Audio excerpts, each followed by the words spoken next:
Na natureza existem diversos perigos, alguns deles se camuflam sob o ambiente, sendo praticamente impossível detectá-los. E um desses perigos são as areias movediças.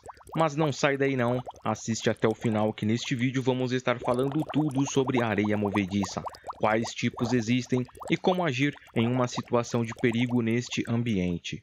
Eu sou o JP e sejam muito bem-vindos a mais um vídeo aqui no canal. E antes de começarmos a falar sobre a areia movediça, se vocês puderem estar nos ajudando deixando um gostei neste vídeo e compartilhando ele com os seus amigos, vou ficar muito agradecido porque ajuda muito no crescimento do canal. E se você ainda não é inscrito aqui no canal, convido você a estar se inscrevendo e não se esqueçam de ativar o sininho de notificações.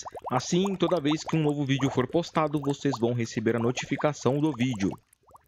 A areia movediça trata-se de um fenômeno que ocorre de forma natural. Esse tipo de fenômeno pode ser encontrado em ambientes que propiciem a umidade da areia. E quando ocorre em lugares que têm transição entre um rio e o mar ou próximos ao mar, a vítima pode acabar se afogando enquanto afunda na areia movediça, por conta da grande quantidade de água misturada à areia.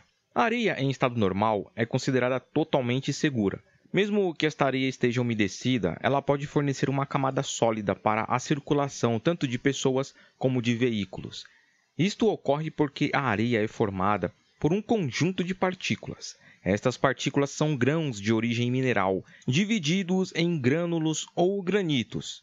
Em sua composição básica está o dióxido de silício, também conhecido como sílica, composto este que é utilizado como matéria-prima para a obtenção de vidro. A sílica é um dos óxidos mais abundantes na crosta terrestre.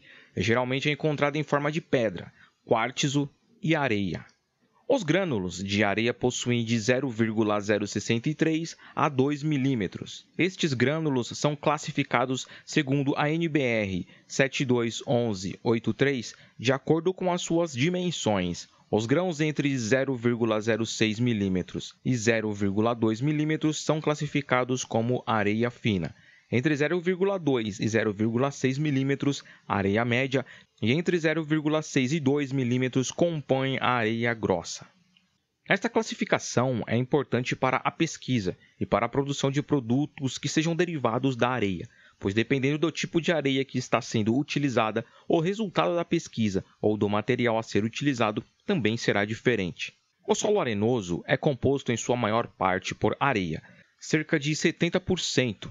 Estes solos possuem poros que possibilitam a circulação de ar e de água de forma rápida. Em condições normais, o solo consegue manter as suas tensões efetivas, mesmo estando úmido.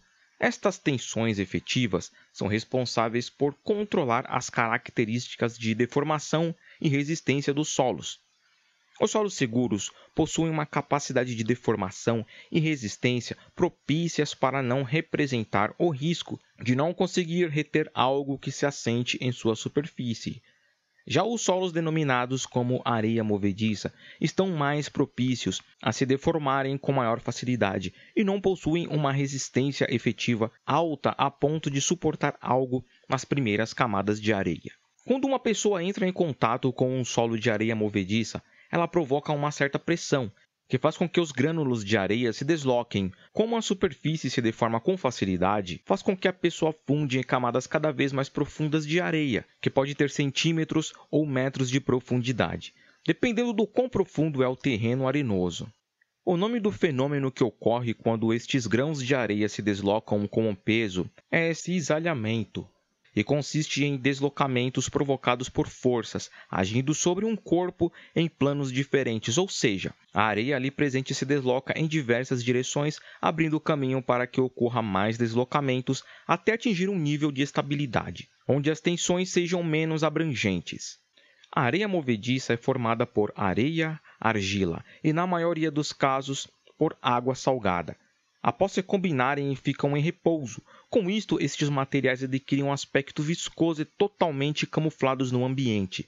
É muito difícil distinguir um terreno que seja formado por areia movediça, porque as partículas de areia ficam suspensas e o perigo ocorre porque nestas regiões a areia se comporta como líquido.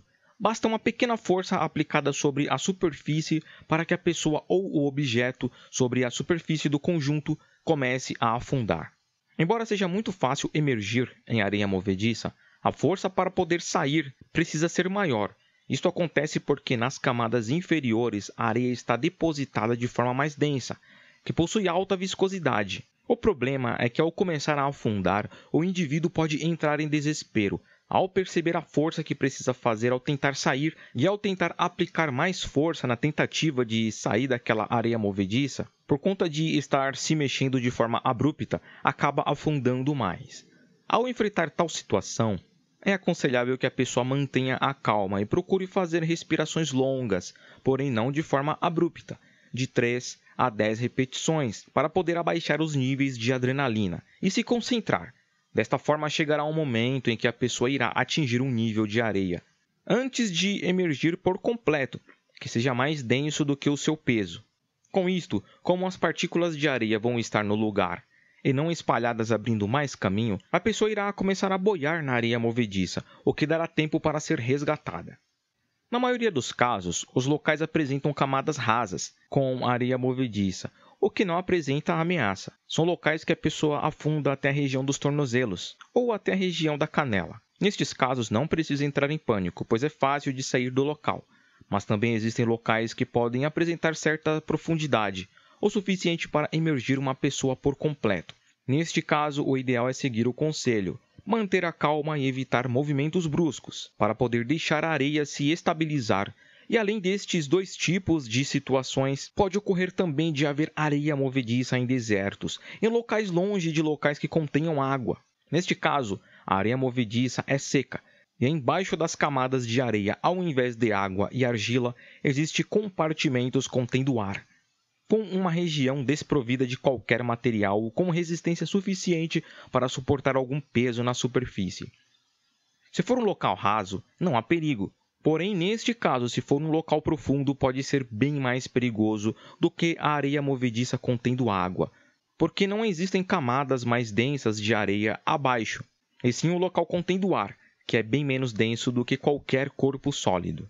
Após um corpo afundar em um local como este, logo em seguida segue-se um jato de areia que sobe do local. Este jato de areia é proveniente da liberação do ar, que estava contido no fundo. Por mais que não seja comum encontrar estes tipos de areia movediça, sabe-se que eles podem ser formados durante as tempestades de areia, que depositam grânulos em alguns locais, e devido ao ar, que não consegue sair do local mais baixo, formam-se camadas de areia sob um solo falso e totalmente instável. Neste caso, o conselho é sempre que for a um deserto levar um objeto para testar o solo à frente antes de pisar nele.